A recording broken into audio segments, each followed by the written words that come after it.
I showed you a little earlier some of the speech made at the National Press Club today by the new Minister for Indigenous Australians, Ken Wyatt. He has committed to a referendum on constitutional recognition. He's also committed to a First Nations voice, or voices. They won't necessarily be enshrined in the Constitution, but he's talking about local, regional and national bodies that will provide a voice for First Australians. Now, Labor is on board for a bipartisan approach here, and the Shadow Minister, Linda Burney, has made that clear this afternoon. However, she's also made it clear that when it comes to a First Nations voice, her view is that it absolutely should be enshrined in the Constitution. I honestly believe that the Australian public is ready for constitutional reform to recognise First Nations people in the Constitution. The time has well and truly come. That's a terrible grammar. I'll say that again. We are at a point in our development, in our history, where a voice of the Parliament absolutely has to be entrenched in the Australian Constitution. Well, the Minister, Ken Wyatt, joins me now. Thanks very much for your time this afternoon. I'll come back to this question of what goes in the Constitution, but tell me about the timing for a referendum. Are you saying this will happen before the next election? If we can get it to happen in this period of Parliament, then that's going to be a great outcome. If we get the right set of words and we get broad consensus right across the country, then I think we should not hesitate but go. You're saying if we can? That's not a commitment to do it? No, I think we can. I think Australians have moved substantially to a position where this issue has been going on for quite some time. When we reflect back, John Howard had the preamble and then we had the subsequent reports. I think we've got a good opportunity, but we have to explain what it is and ultimately what the consensus is that's agreed to, because there are some concepts that have been put on the table. It's what goes into the Constitution. So we may do one legislatively and the other constitution. And I want to come to that, but just to be clear, is this a commitment at this stage to actually have a referendum in this term of Parliament? We got the right set of words, yes. OK, so let's go to that. You're indicating you want to get moving on the voice or voices without putting that in the Constitution. Is that right? I think what we have to do is look at how the voice is defined and whether you can insert it in the Constitution. I know my colleague on the other side has certainly talked about it being enshrined. As did the Uluru Statement. Yes, it did. But on the other hand, we also have to be pragmatic.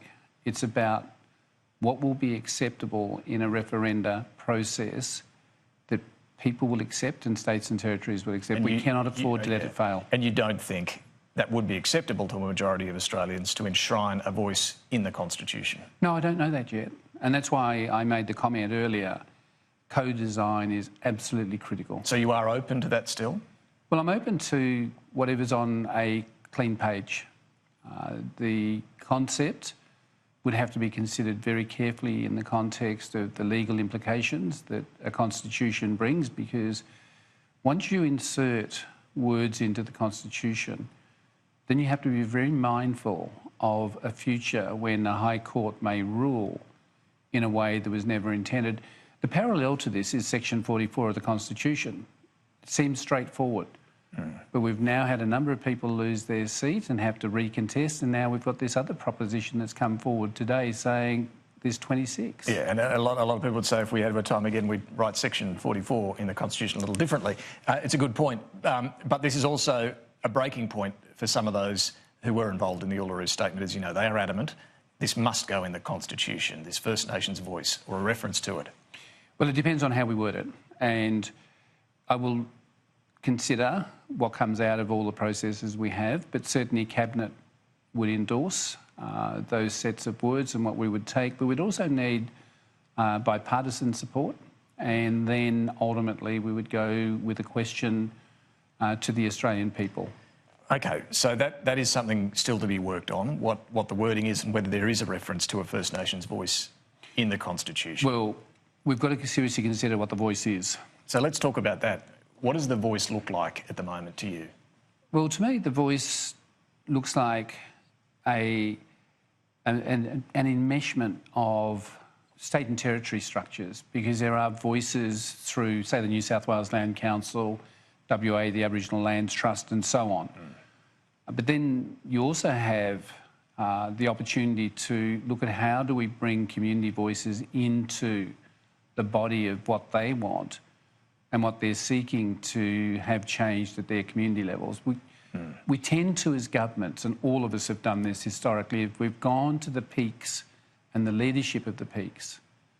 Now, they may not necessarily, and this is not being dismissive of their positioning, because they are informed by constituents. But if we take a universal approach across every Aboriginal and Torres Strait Islander community, say the 2,000 of them, then those views differ, because I found that when we were doing constitutional recognition, when I co-chaired a committee, where people said, this is not a priority for us.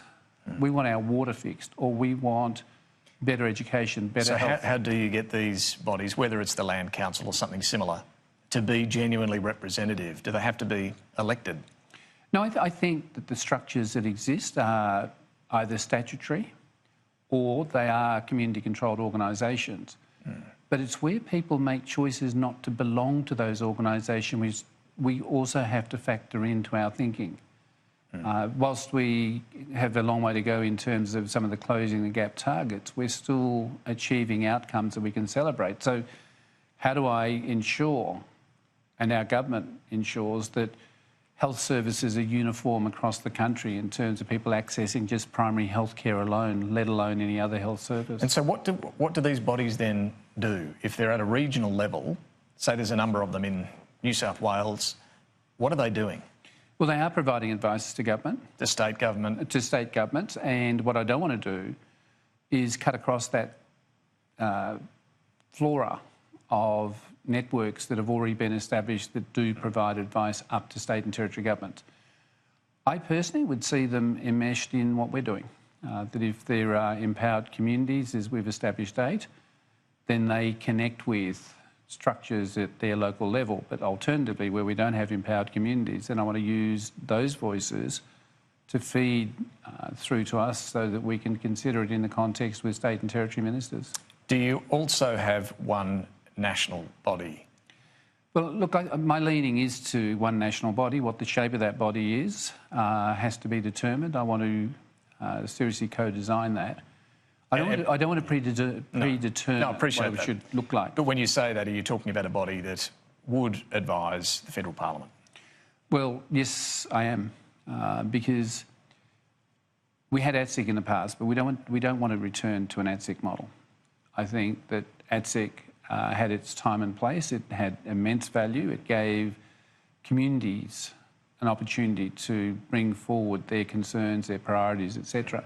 But it also controlled funding. Yeah, it did control funding. You're not talking about that? No, I'm not talking about that. I'd rather see us have a structure in which we influence government's thinking and contributes to the debates that have to occur between Commonwealth and state and territory governments.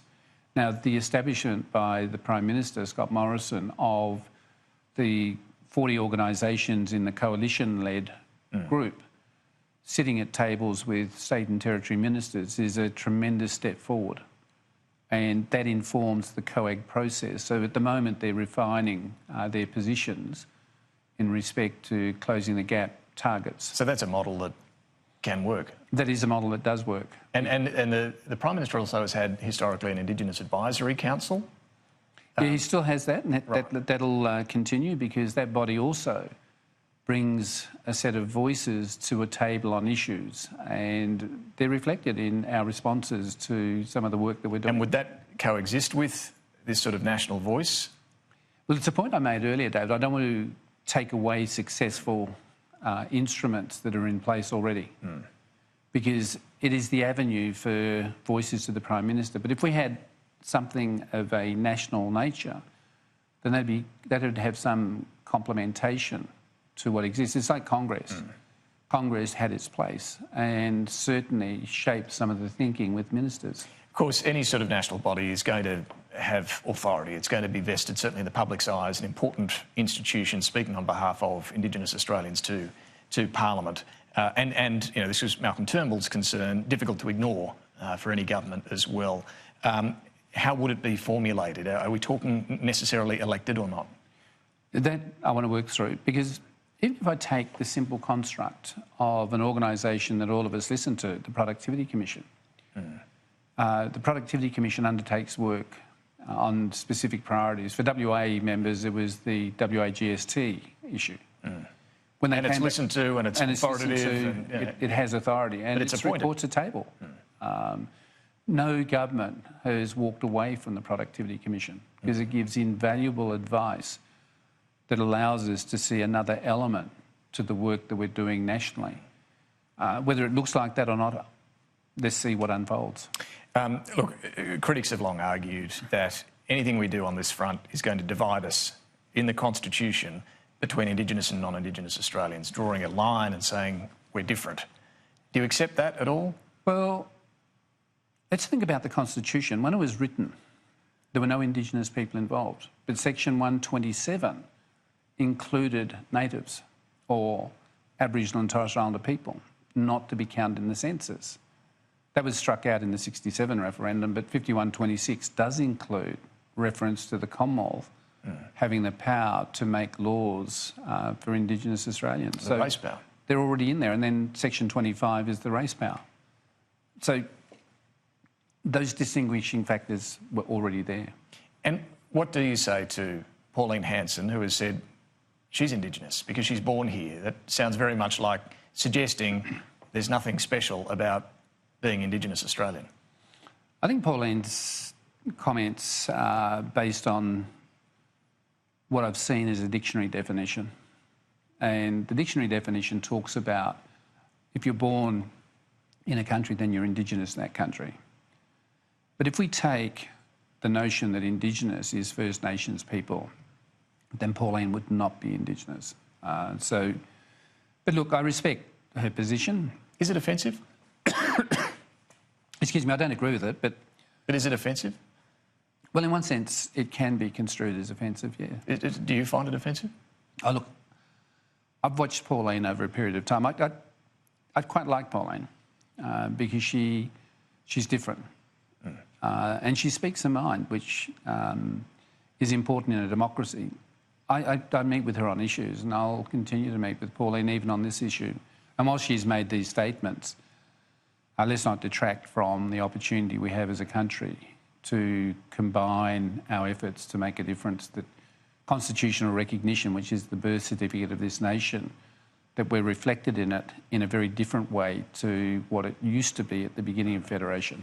Final one, the Prime Minister often, when he's asked about these issues, says his priority is tackling things like youth suicide in Indigenous communities. Is that a higher priority than constitutional recognition? They're all high priorities. Right. The issue of the loss of life because of suicide is a critical priority. We shouldn't be losing young people who have capacity and capability to have a better future. Education, work, issues around our culture, the access to health services, all are high priorities for me. It's balancing all of those high priorities. It's like having a lane full of runners who are waiting to get off the starting block and get to the end. Now, which one gets to the end is the one that I want to be at the forefront, which is reducing suicides. That has to be the winner in that race. But I would expect the others to come in closely after. Well, there is a lot on your plate, Minister. We appreciate your time this afternoon. Look forward to talking more as this process continues. Thank you. No, thank you very much, David.